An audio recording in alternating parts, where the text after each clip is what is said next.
Job 40. And the Lord said to Job, Shall a fault finder contend with the Almighty? He who argues with God, let him answer it. Then Job answered the Lord and said, Behold, I am of small account. What shall I answer you? I lay my hand on my mouth. I have spoken once, and I will not answer. Twice, but I will proceed no further. Then the Lord answered Job out of the whirlwind and said, Dress for action like a man. I will question you, and you make it known to me. Will you even put me in the wrong? Will you condemn me that you may be in the right? Have you an arm like God, and can you thunder with a voice like his? Adorn yourself with majesty and dignity. Clothe yourself with glory and splendor. Pour out the overflowings of your anger, and look on everyone who is proud and abase him. Look on everyone who is proud, and bring him low, and tread down the wicked where they stand. Hide them all in the dust together, bind their faces in the world below. Then will I also acknowledge to you that your own right hand can save you. Behold Behemoth, which I made as I made you. He eats grass like an ox. Behold his strength in his loins, and his power in the muscles of his belly. He makes his tail stiff like a cedar. The sinews of his thighs are knit together. His bones are tubes of bronze, his limbs like bars of iron. He is the first of the works of God. Let him who made him bring near his sword. For the mountains yield food for him, where all the wild beasts play. Under the lotus plants he lies, in the shelter of the reeds and in the marsh. For his shade, the lotus trees cover him. The willows of the brooks surround him. Behold, if the river is turbulent, he is not frightened. He is confident though Jordan rushes against his mouth. Can one take him by his eyes, or pierce his nose with a snare? Job 41. Can you draw out Leviathan with a fishhook, or press down his tongue with a cord? Can you put a rope in his nose, or pierce his jaw with a hook? Will he make many pleas to you? Will he speak to you soft words? Will he make a covenant with you to take him for your servant forever?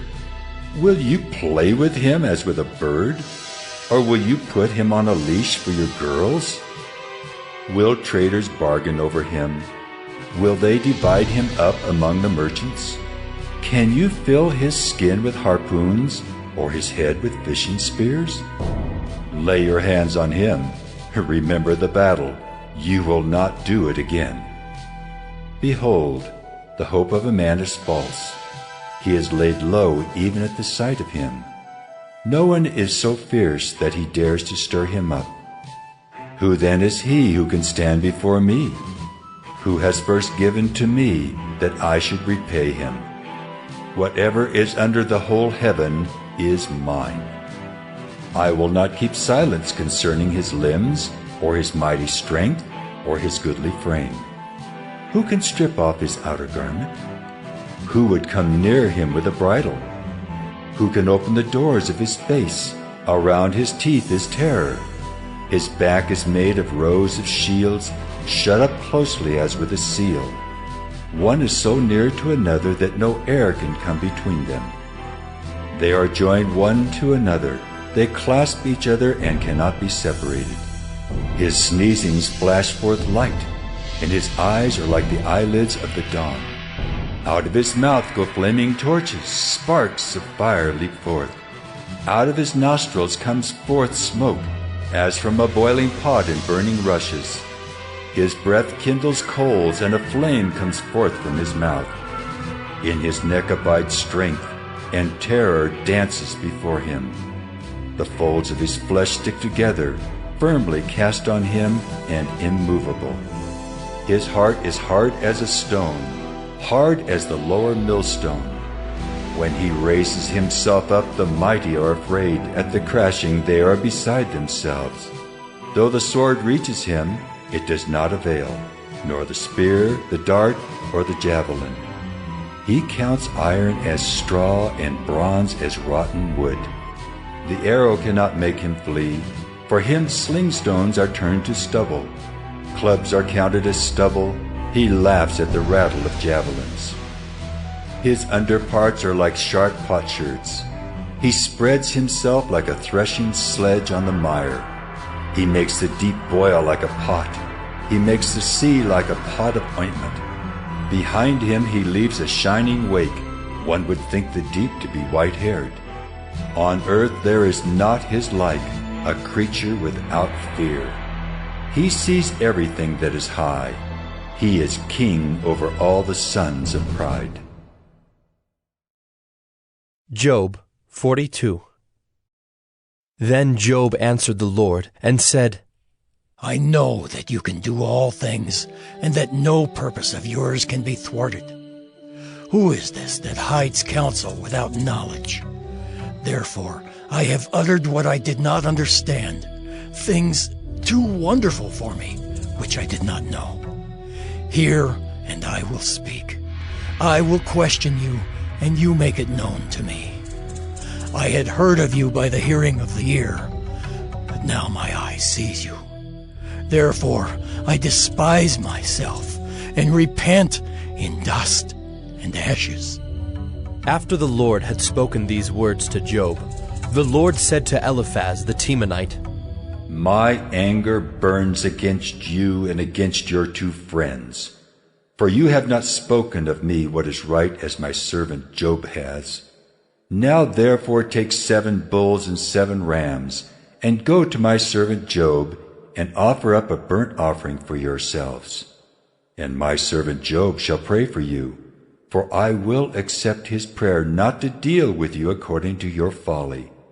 For you have not spoken of me what is right as my servant Job has. So Eliphaz the Temanite, and Bildad the Shuhite, and Zophar the Naamathite went and did what the Lord had told them, and the Lord accepted Job's prayer. And the Lord restored the fortunes of Job when he had prayed for his friends. And the Lord gave Job twice as much as he had before. Then came to him all his brothers and sisters, and all who had known him before, and ate bread with him in his house. And they showed him sympathy, and comforted him for all the evil that the Lord had brought upon him. And each of them gave him a piece of money and a ring of gold. And the Lord blessed the latter days of Job more than his beginning. And he had 14,000 sheep, 6,000 camels, 1,000 yoke of oxen, and 1,000 female donkeys. He had also 7 sons and 3 daughters. And he called the name of the first daughter Jemimah, and the name of the second Keziah, and the name of the third Karen-Happuch. And in all the land there were no women so beautiful as Job's daughters. And their father gave them an inheritance among their brothers. And after this, Job lived 140 years, and saw his sons and his sons' sons 4 generations. And Job died an old man and full of days.